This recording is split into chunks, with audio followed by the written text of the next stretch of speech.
Some of my favorite movies of all time are the classic comedies from before I was even born. Movies like Animal House and Caddyshack, movies that, even with decades gone by, are still being enjoyed by the masses. Are they perfect? Some would say so.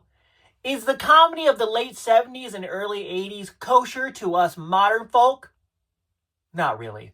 But these movies are the pillars on which Todd Phillips built most of his early career. But what about the comedies of now? And when I say now, I mean the mid-2010s. And when I say mid, I mean mid. Mid! Here are 5 forgotten comedies of the mid-2010s.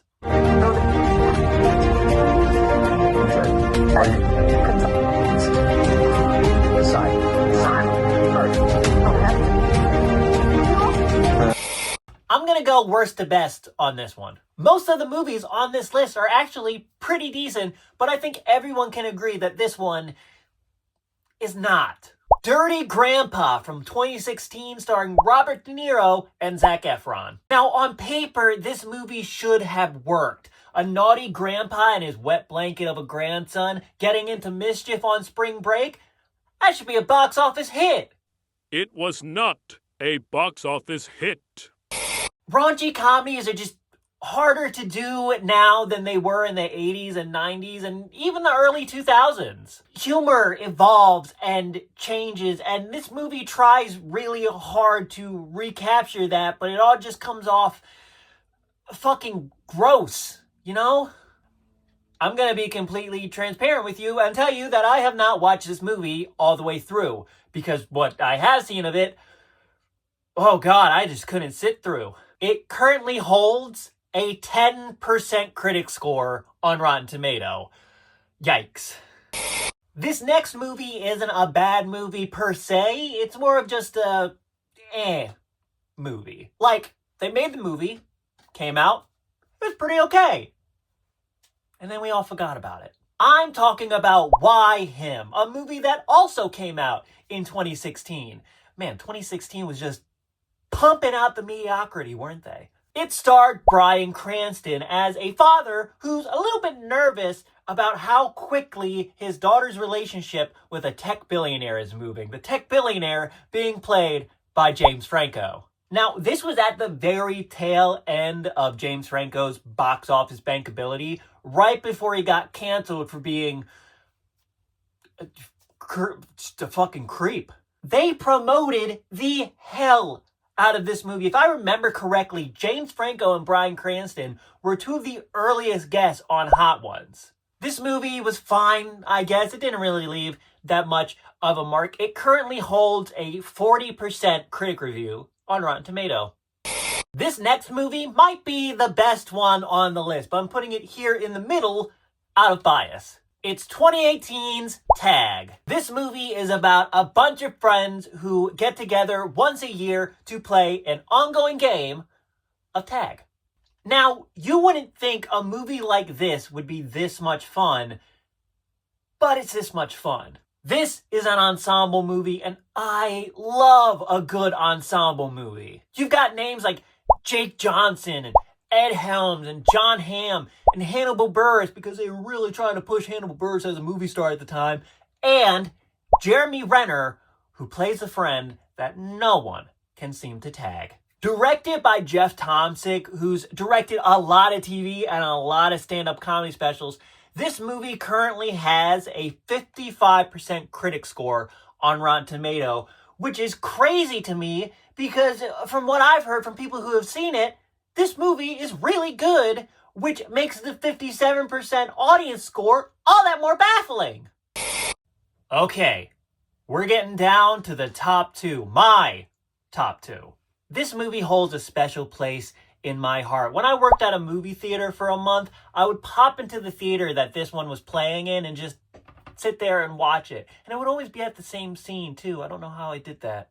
I'm talking about 2015's Sisters. Sisters is about 2 sisters, obviously, with 2 totally different personalities who throw one last rager with their high school friends in their parents' house before the parents sell it. You know, I could get a little too deep, read too much into it, and say that this movie represents growing up.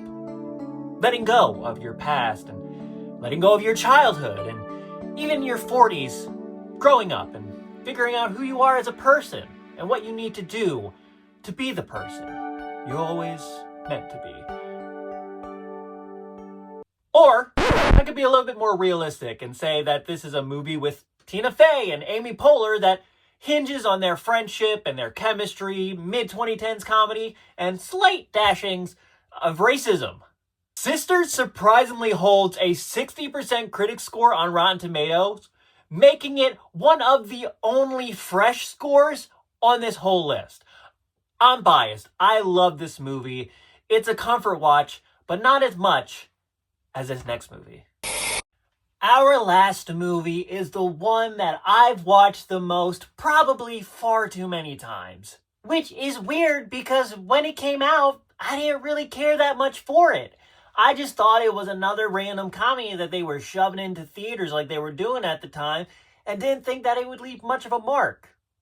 Boy, was I wrong, because it left a mark with me. I'm, of course, talking about 2018's Blockers. Blockers is about a trio of parents who catch wind that their 3 daughters, who are all best friends, plan to lose their virginities on prom night. Now, of course, the parents can't have that because, you know, the social construct of purity amongst young women, da-da-da-da-da.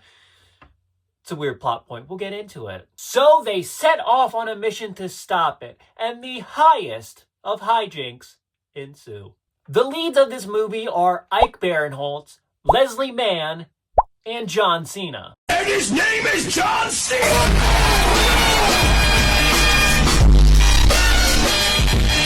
This is right at the beginning of people realizing how funny John Cena is and how good he is in a comedy. Sure, he had a few cameos and a handful of small parts in a few comedy movies like Trainwreck and the Daddy's Home movies and another movie on this list, Sisters, but this is the first time he's leading a comedy movie, because the movie he was leading before this was called The Wall, and it was very much not a comedy.